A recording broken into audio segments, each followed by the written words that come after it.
All right, good afternoon. Thank you for your patience. We're going to start with our guest. If we could put him on the screen. Excellent. And I'm delighted to welcome Dennis Zulu, who is the UN resident coordinator in Jamaica, covering the Bahamas, Bermuda, Cayman Islands, Turks and Caicos. We obviously asked him to come in and brief you regarding the situation with Hurricane Melissa. So, Dennis, first of all, thank you for taking the time. We'll let you make some opening comments and then take a few questions. Please go ahead, Dennis. Thank you so much, and thank you for giving me this opportunity to address the media in what really is a very difficult situation for us in Jamaica. As you know, Hurricane Melissa made landfall as a Category 5 yesterday, just around lunchtime, through a place called Black River in St. Elizabeth, which is one of the parishes in Jamaica, and really went across the island and exited about 6 hours later. From what we know thus far, there's been tremendous, unprecedented devastation of infrastructure, of property, roads, network connectivity, energy has been lost across its path. But what is very unique is that the impact of Melissa, though very dire in this area, has actually spread across the country. We know very well that there's been massive dislocation of services. We have people living in shelters across the country. And at the moment, what we are seeing in preliminary assessments is a country that's been devastated to levels never seen before. So at the moment, the United Nations is working in partnership with the national authorities and indeed other partners, both the bilateral and multilateral partners, to really undertake the first assessment of the extent of the problem and see how we can respond expeditiously to alleviating those who are in need at the moment, which is a huge number, though we don't actually have actual figures, but we estimate to be a very large number. We have therefore working close with government and the Caribbean Development Disaster Emergency Management Agency, CDMA, putting together a response. And immediately some of the action that will be taken is really around life support initiatives or life sustaining initiatives, making available water, food, and other resources that immediately in need by the people who've been affected. We're also working with government to try and support the shipment of vital supplies from our hubs in Barbados. So there's quite a lot of work going around shipping supplies from Barbados as well as shipping into the country, several specialists who might be needed to support the response effort. As of now, we are seeing that there's movement towards some sort of semblance of normality, although this will take a bit of time given the destruction around the country. The airports, it is thought will, at least one of them in Kingston will open tomorrow, all things being equal, and has facilitated an inward flow of resources that are badly needed in the country at the moment. So the UN, working very closely with partners, is studying the situation at the moment and really looking towards how we can support the process of supporting those who've been obviously affected. We have at the moment some teams out already, although it's quite dangerous in some parts of Jamaica, just really to get an initial feeling of what has happened and how we can make that difference for those affected at the shortest time possible. So the UN is also coordinating the support of other bilateral partners. I did say this earlier on, and hopefully we should be able to get all of us working in tandem, which is critical in situations as the one we're in. So uh, devastation, extensive, and really calling upon all partners and goodwill wishes across the world to support Jamaica. Jamaica had been making tremendous progress towards sorting out its economic situation. It was upward looking. Sorted out its debt issues. But now, with what has happened, it will take a lot of resources to be able to reconstruct and get it back on the upward trajectory. So, the country of Jamaica and the government and the people of Jamaica need the support of all of us, really, to get them back to to some state of normality. And this, we have no doubt, will take a bit of time. It's when you look at the level of devastation, it's very different to what we experienced last year with Hurricane Beryl, which affected Jamaica but did not land. And this time around, we had Hurricane Melissa landing and really devastating the country to the levels never seen before. So thank you so much for this opportunity, and willing to take on any questions if there are any. Dennis, Ephraim, please. Thank you so much, Mr. Zulu, for this briefing. Quick question. I know you said you don't have the numbers yet of people affected, but can you give us any sort of estimate, please? That's one. Second, what can you tell us about the plans that were put in place by the government? The authorities are saying that they did everything possible to prepare for Melissa landing. What can you tell us about those plans, and how much have they been helpful? And are people who are affected in touch with their governments, they know what to do, where to go, and where the help is? Thank you. Thank you so much. So, as you know, this is an island of approximately 3 million people, and Hurricane Beryl hits the southwestern parishes, which account for a significant number of people. So, I can't really give you a figure, but we are obviously looking at over a million, and this is a rough ballpark figure, a million affected. And we're going to get much more accurate as we look at and send out the assessment teams across Jamaica. But let me just say that I don't think there's any single soul on this island who was not affected by Hurricane Melissa, whether it was their roofs being blown out or their gardens. And as I might just want to mention this, the area where Hurricane Melissa struck is also the breadbasket of Jamaica. So not only will food crops and fields destroyed, but we also see a possibility, a very likely possibility, that Jamaica will have some issues in terms of food security for the coming months as the farmers go back to getting their fields planted again. Well, in terms of preparation, yes, I think we've known for a while now that over a week that Hurricane Melissa was going to pass through Jamaica, although there was some certainties as to the actual path. And government went out of its way, I must say, in terms of prepping. Shelters were opened, information was shared across the different media, alerting people to the forthcoming hurricane. Government even made available transportation to move out those who might have been considered to be in very vulnerable areas, to move them to safe locations. The government reached out to development partners such as ourselves in the UN, working together to see how we could have a coordinated response. So I'm saying that government did its very best, and I guess the fact that Hurricane Melissa was moving very slowly gave government and ourselves adequate time to sort of prepare. Obviously, in situations such as the ones we're in, nothing works according to clockwork. So we are really trying to see how we can help government sort of remedy those situations. But the devastation is huge, and government did its best to sort of prepare for what we saw in the last few days. Thank you very much. We'll go online to Jackie Charles in the Miami Herald. Hi, thank you. Um, right now we're not hearing much in terms of any casualties, and I'm wondering, well, if it stays this way, what would you credit that to? Jamaica's always struggled with getting people to move into shelters. And so, what are your thoughts? And then, in terms of the rebuilding process, given where Jamaica has been, I mean, what do you see in terms of rebuilding? How much of a struggle is this going to be? Right. Yes. So casualties. I think so far we only know of 3 deaths, and these deaths occurred prior to the landing of Hurricane Melissa. I think one of them was attributed to somebody who was making preparations. So they were cutting down trees and unfortunately got hurt and eventually died from those injuries. The other thing, two were involved, were electrocuted because of loose line wires.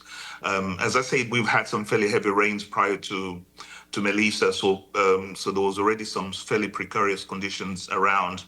So in terms of death, only 3 reported thus far. Obviously, right now we are seeing, and I did speak to my WHO power colleagues, some injuries coming through. But again, given the level of devastation, flooding, we do not necessarily have accurate information beyond the 3 deaths reported and a number of people having some injuries. So that respect, but I'm sure we'll be able to get some more. We've got people in the field and talking directly with the Minister of Health now to ascertain if at all there's any additions to the death numbers. But as of now, it remains at 3, and this happened prior to Melissa. In terms of rebuilding, yes, as you know, the government of Jamaica has in past years done absolutely well in trying to manage its economy, and we were seeing Jamaica on an upward trajectory. The challenge that we'll see now is how does Jamaica finance this unprecedented devastation to the country. This will definitely need additional resources, financial resources, but also in terms of its impact on the various sectors of the economy. I mean, tourism has been impacted negatively. So we're obviously going to see reduced arrivals because the facilities, the resorts that were accommodating the tourists have been affected. And it didn't affect Montego Bay, which is the principal destination here in Ocho Rios. So it will take a bit of time before these facilities are restored, hence reduction of incomes coming in from tourism. I did mention earlier on the fact that agriculture will be seriously affected. So we're bound to see a spike in agriculture products, and that obviously is not good for the economy. So there will have to be a lot of soul searching around how we can get this economy back on its feet and how we can finance the devastation that has been caused by Melissa going forward. Thank you. Abdelhamid, then Islam. Thank you, Mr. Dennis. This is Abdul Hamid Sayam from the Arabic daily Al-Quds Al-Arabi. According to CNN, I mean, just came in the report, says 30 casualties. So I don't know if you can confirm that. And my question is how the impact of this hurricane on countries like Cuba and the Bahamas. Thank you. Thank you so much. Once again, we do not have direct confirmation of the casualties, and I mean casualties this time. I don't know if they're referring to deaths or injuries. So as far as we know, and this is information from government, we have confirmed 3 deaths, and these deaths were prior to the landing of Melissa.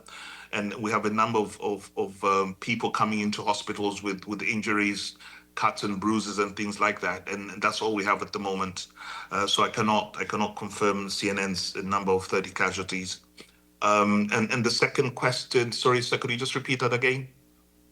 The impact of the hurricane in Cuba and Bahamas and in the other Caribbean islands. So the hurricane hit Jamaica as a Cat 5, a Category 5 hurricane, and once it's obviously we understand that it weakened as it left Jamaica into Category 4, and it's also thought that by the time it gets to it probably hit hated as a Category 4, and as it gets to the Bahamas. This morning I was speaking to my colleagues in the Bahamas. It's anticipated that it will be Category 2. So evidently it's envisaged that there might be less damage, but again, we can never know, because even a Cat 2 hurricane is a fairly serious one. So my colleagues in Haiti, as well as in Cuba, are really putting forward already support interventions to help the government and the people of those countries concerned. Thank you. Islam, Anadolu Agency. Thank you, Mr. Zulu. Cuban officials stated that like almost 750,000 people were evacuated due to Melissa.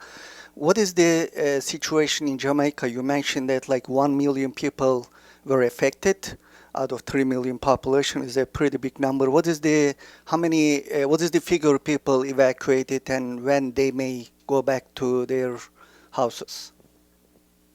Well, just to clarify, first of all, the 1 million is just an estimate. It could be much more. As I said, we're still getting figures across from the different parts of Jamaica to really come up with a substantive figure. So it could be more, it could be less, but we anticipate it to be much more.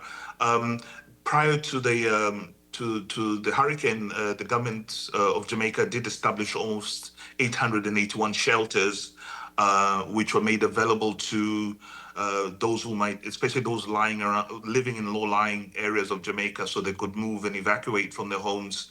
And we've seen a substantial taking up of those facilities by people who moved onto these facilities. But we did see that there was a bit of hesitation by some sectors of the communities in terms of moving away.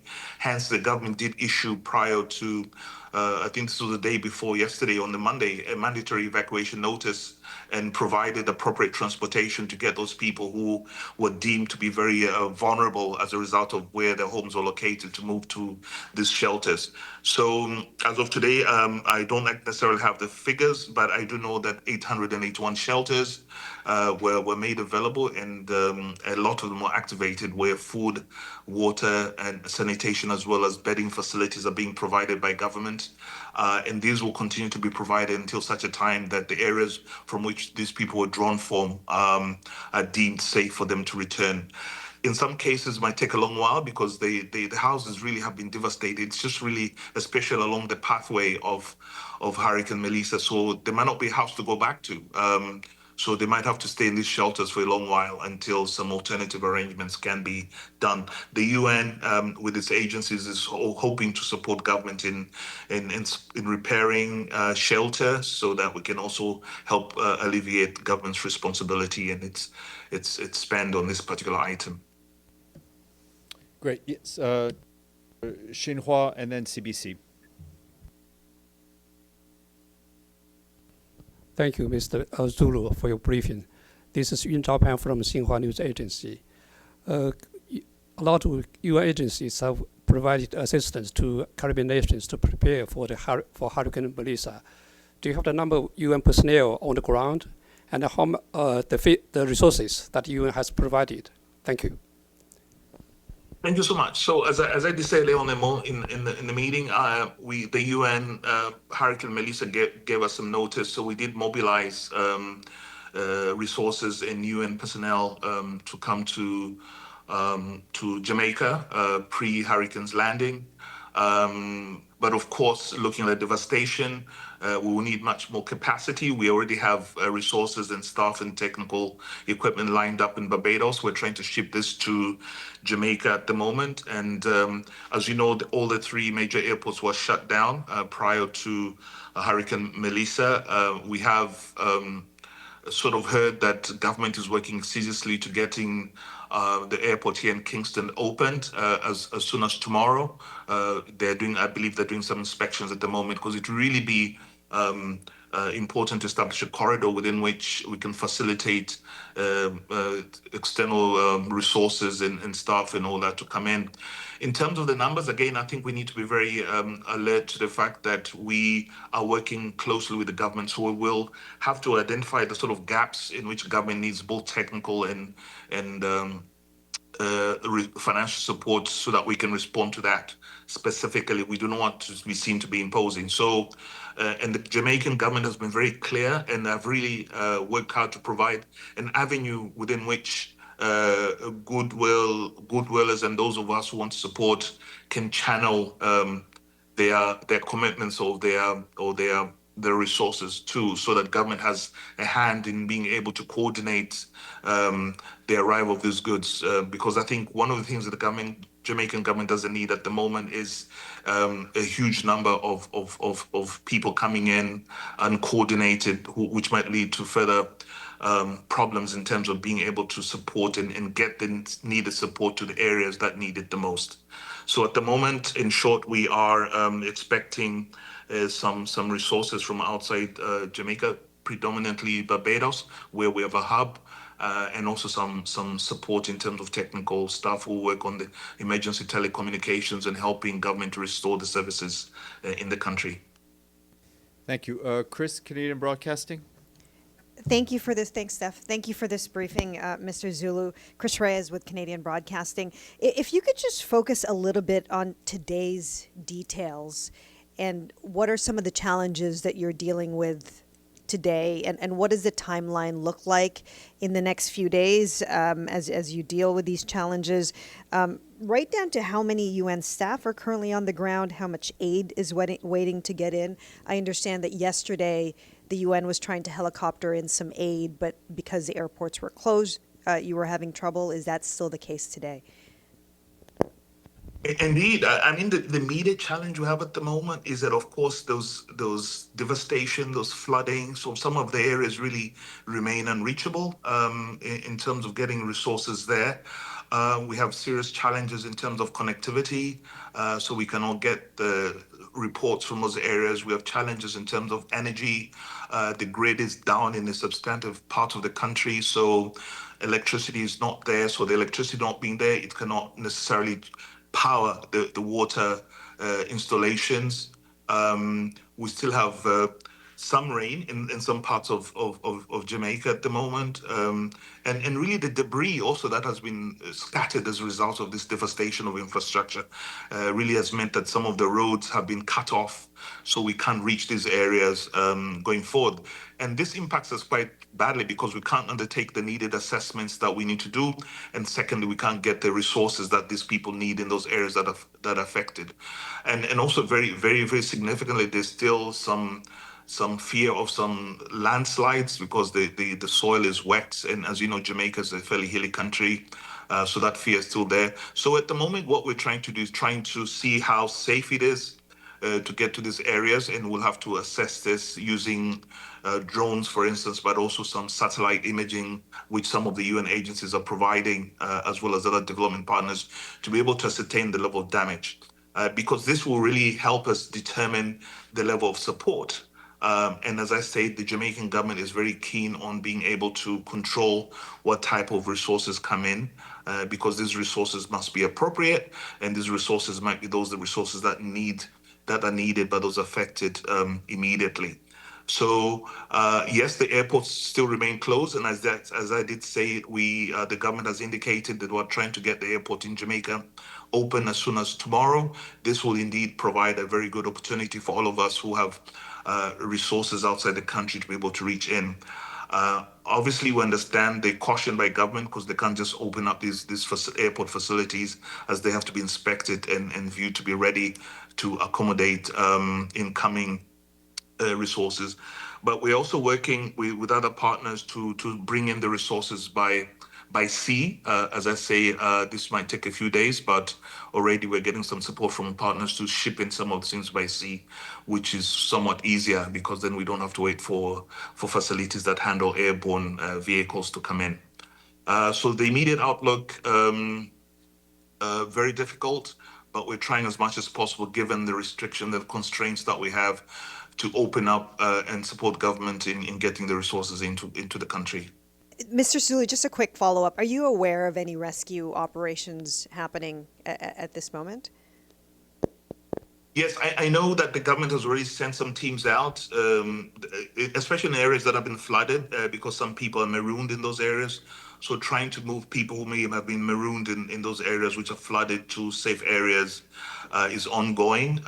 Given that now there's a bit of calm in terms of weather patterns. So there are actually some work going on and moving those who were marooned to shelters. And of course, I did say earlier on that there could have been some families who had resisted at the time for moving to shelters, but now, given the circumstances, have no other choice but to be moved. And the government is facilitating this by providing transport. Thank you Dennis, thank you so much. We're going to let you go. We hope you and all our UN colleagues are safe and sound. Thank you for everything you're doing. And we hope you come back soon to give us an update, but really appreciate your time. Take care, Dennis. Thank you so much, and my pleasure. Thank you.